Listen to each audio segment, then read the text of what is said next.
Four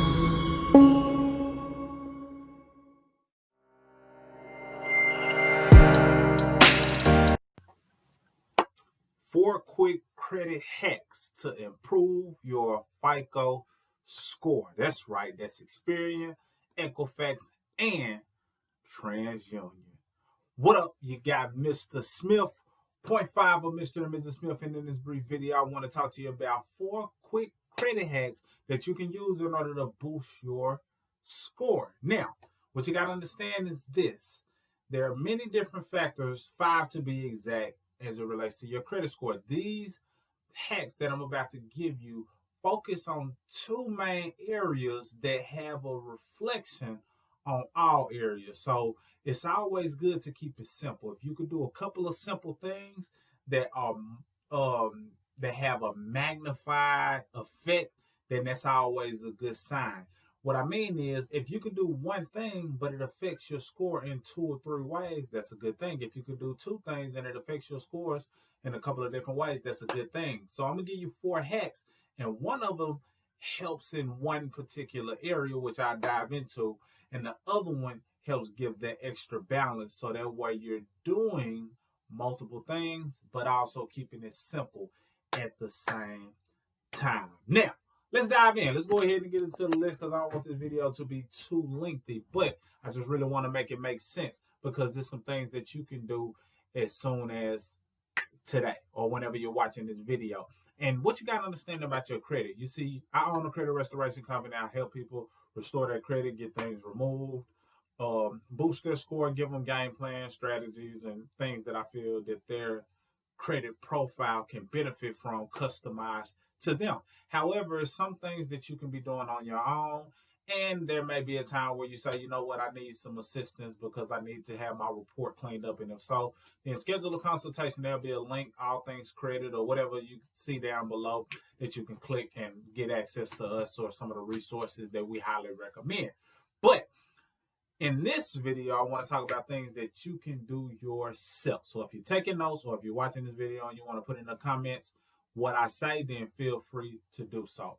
Number one of the credit hacks that you can do right now, and this is if you have a credit card, pretty much if you have an unsecured credit card, one of the things that you can do is ask for a credit limit increase. Ask for a credit limit increase. Why is that important? Now, first of all, of course, the credit limit increase will come more likely if you have a good relationship, good payment history, and they feel they have a valid reason to increase your credit limit. It's not like you're going to be defaulting on payments and then they're going to increase your limit. That's not how it works. And sometimes they'll increase your credit limit anyway if you're doing the right things, like we're about to say. But the benefits to increasing your credit limit is this. When you increase your credit limit, you automatically lower your credit utilization. And that's one of the strongest factors as it relates to your credit score. Really, our favorite is credit utilization, because you have the most control of it. So what is credit utilization in brief, just in case you're wondering? Credit utilization is only affected by revolving credit or credit cards. So without credit cards, there is no credit utilization. As of now, that's what credit utilization is solely based on. So what that means is this. Credit cards are a factor. There's many people that tell you they don't want them, or they want you to cut them up. If you care about your credit score, credit cards are a factor. It's just, no way around it, because credit utilization is based on that. Now, I know they have different programs and different things that allow you to tap into credit utilization by using secured credit cards and things of that nature. But as it relates to increasing your limit, that's usually dealing with an unsecured credit card.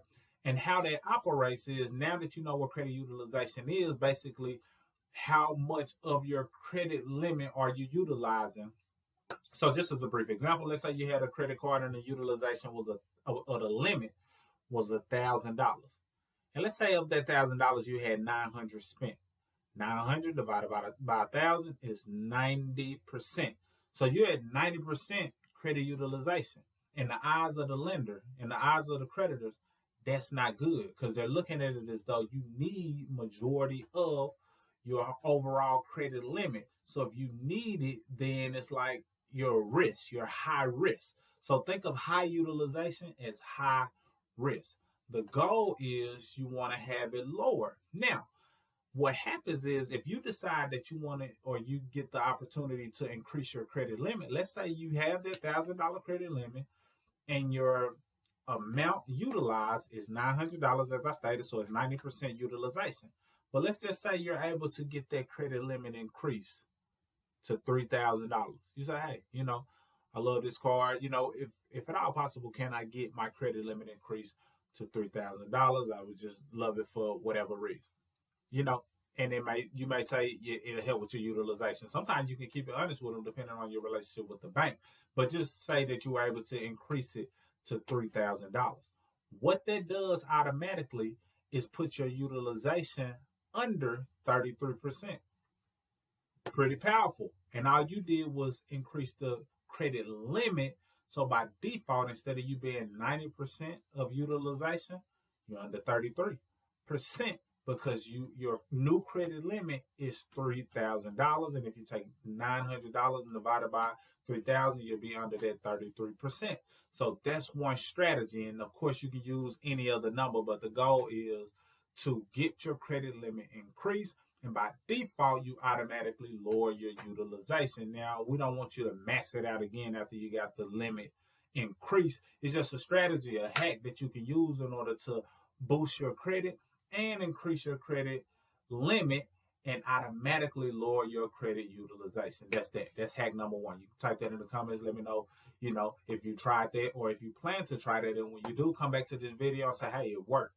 It boosts my credit score after this amount of time and my limit went up to this. So that's one example, which is a good segue into number two. The second credit hack is stay single. Stay single. And what do I mean by that? Knowing that I'm married to the Queen Smith, what do I mean stay single? Not single in terms of a relationship. Single in terms of your credit utilization. You see, many people, many gurus, they tell you to just stay under 30% or divide by 3 and stay under that. That's not what we recommend, but hey, different people say different things, and we personally recommend that you stay single digits when it comes to your credit utilization. So basically stay in the single digits. What is in the single digits? Anything under 10%. So let's say, for example, you had that $1,000 credit limit again, and your utilization was, instead of it being $900, you have a utilization of $90. You now have a 9% credit utilization. That's single digits. And truth be told, you want to try to stay under 7% because it helps with the credit algorithms, for lack of better words, if you keep it low, like under 7, so 6%, 5%, or even pay that joker off every single month. Like you use it, you paying it off before the the reporting date. So when you do that, now each month is reporting at 0, which is still a single digit, but now it makes your credit utilization look even better. It looks like you don't need the card like that, and then they're more likely to even increase your limit even more, but it just strengthens your score all because you kept it all the way low, and now you're nowhere near being a high risk. Like I stated, high utilization equals high risk. Low utilization equals low risk. If you're low risk, then they trust you a little bit more because they want you to use it. But if you're savvy and you're like, nah, I'm not going to get caught up in their web.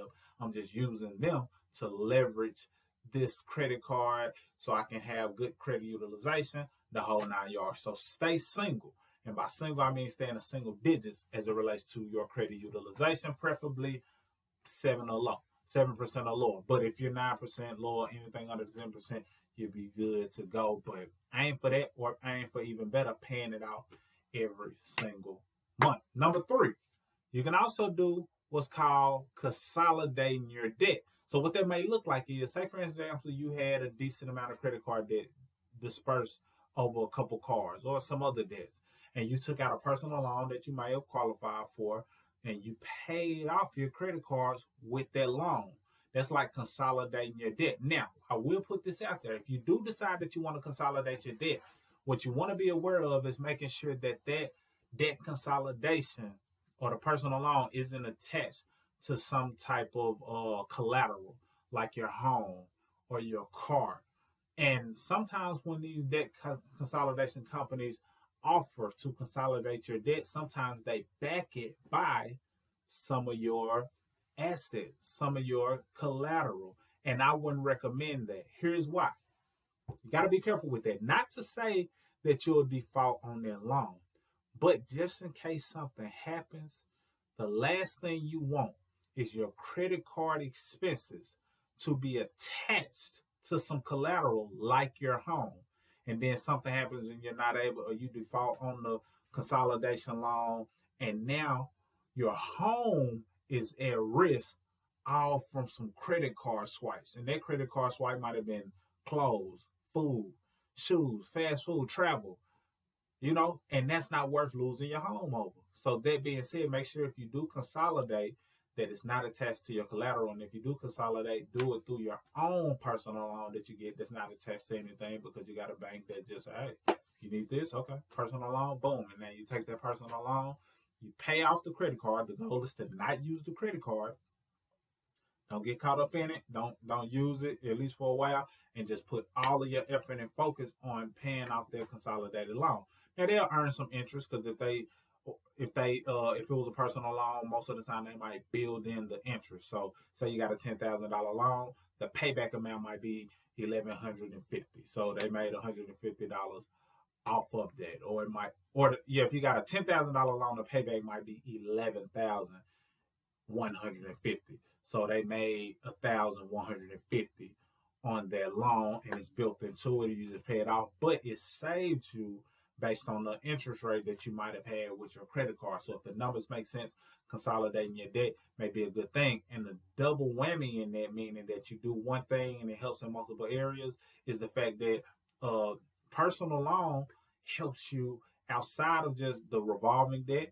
Now you got some installment debt on top of what you already had. And installment debt is basically debt that can be paid off in full. Credit cards, you typically don't pay it off in full, because most of the time you're using it, repaying it. With a loan, whether it's car note, mortgage, most of the time you're paying it off in installments month after month, and you have a certain date that you will no longer be obligated to that debt. So it helps give you some credit mix and helps give you a holistic score, as we recommend, because we understand that the credit score is broken down into 5 factors. That's number 3. So number 1 was get a higher credit limit. Number 2 was stay single, and the single digits of utilization. Number 3 is consolidate your debt. Number 4, would you like to guess? Number 4, and this is, well, I won't say it's the most important, but a lot of people miss out on this. A lot of people feel as though if they're not using the card, then they should close it, or they listen to the wrong advice and they close their credit card accounts just as soon as they pay it off in full. We say keep those accounts open. If you're not using your credit card that often, keep it open. Don't close it, because what you might miss out on is some long-term payment history that went into paying that card off. So if you close it, now you close the openness of that account that was contributing to your credit utilization, that was contributing to your payment history. Now, we'll still reflect on your payment history. I'm not going to say that. But with it being closed, it has a time span to where it will one day not contribute. But if you leave it open and you use it, just sporadically in order to pump some life into it from time to time in order to keep it open, you increase the chances of you keeping a higher score, because your history of that credit line or trade line or whatever you want to call it is still open, but it's being used responsibly. So hopefully one of those hacks work for you. Hopefully multiple work for you, but I highly encourage you to take advantage and apply whatever it is that best benefits you. And I promise you it'll change the game as it relates to increasing your credit score, just by applying one or two of those things. And if you need our assistance, or if you want to know some of the things that we been sharing with our clients to help them boost their score rapidly or just in a timely fashion, then click the link below that's centered around, all things credit. You should see it below. I believe it's bit.ly/royalty credit, if I'm not mistaken. Look below. You'll see it. You'll see it. Trust me, it's loaded with value. You can even schedule a little consultation call to see if we're a good fit to work together. If you need assistance in cleaning up your reporting, you don't necessarily have the time to do it yourself, or you need something in addition to the things that you're doing yourself and you just need some help, then, we got a couple of different options and programs that you can benefit from. But I just wanted to give you this free value to give you some free credit hacks, 4 to be exact, that can help you take your credit score from where it is now to the next level. That's all I got for now. Until the next video, I am Mr. Smith, .5 of Mr. and Mrs. Smith, signing out.